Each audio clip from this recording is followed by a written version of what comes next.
La foule des assassins grossit sans cesse. Le compte à rebours a commencé.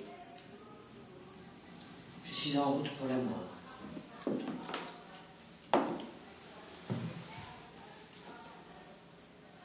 Je demande sincèrement pardon à Dieu de toutes les fautes que j'ai pu commettre depuis que j'existe.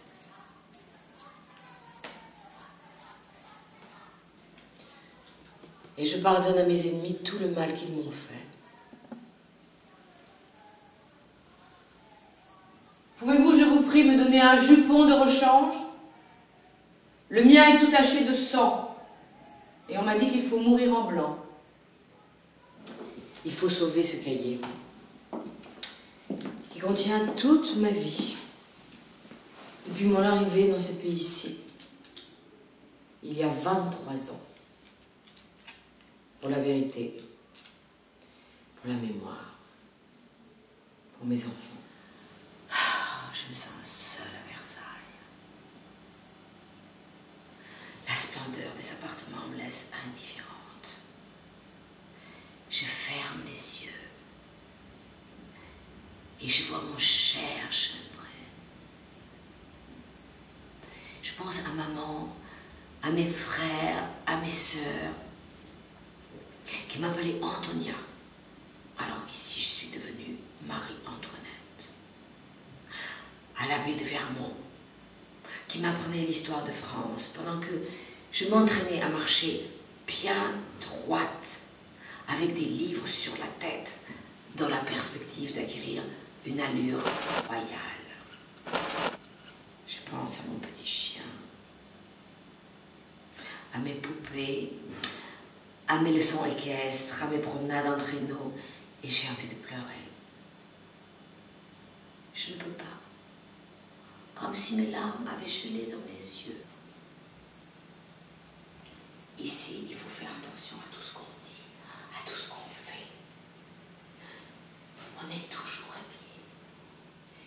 16 mai 1770, Versailles.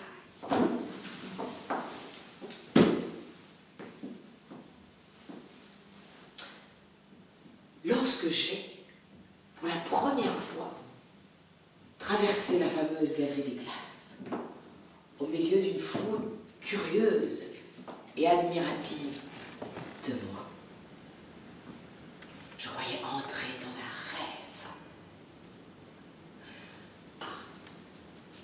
rêve. Le rêve est devenu cauchemar. Il a fallu se mettre au lit en présence du roi et de toute la cour. C'est la coutume dans ce pays-ci, comme on appelle Versailles. J'ai attendu. Le roi et la cour ont attendu. Il ne s'est rien passé.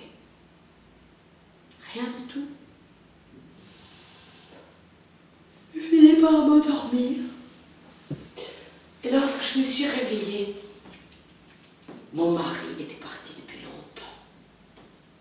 À la chasse.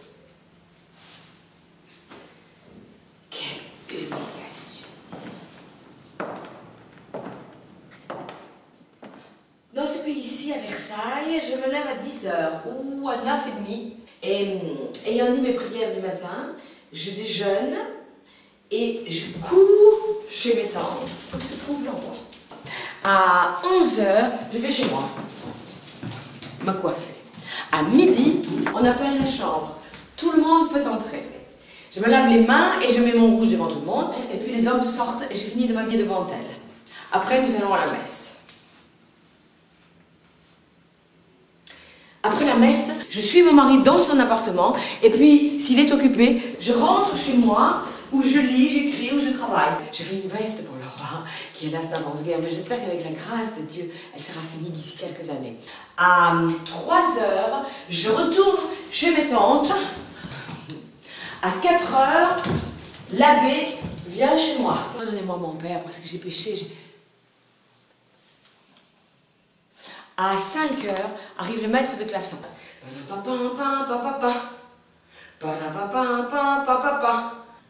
Ou s'il ne vient pas, je chante. À 6 heures, je retourne chez mes tantes. À 7 heures, on joue aux cartes. À 9 heures, nous soupons chez le roi, chez mes tantes ou chez nous. Si le roi n'est pas là, nous l'attendons jusqu'à 10h15. Je m'allonge alors sur un grand canapé et je dors jusqu'à son arrivée. Versailles était désert. Merci me laissait entendre que c'était de ma faute. J'étais trop occupée de ce qu'il appelait ma société. Il est vrai que je voulais une cour jeune où l'on s'amuse.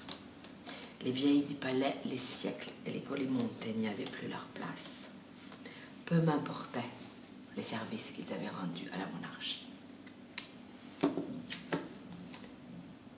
C'est vous. C'est vous.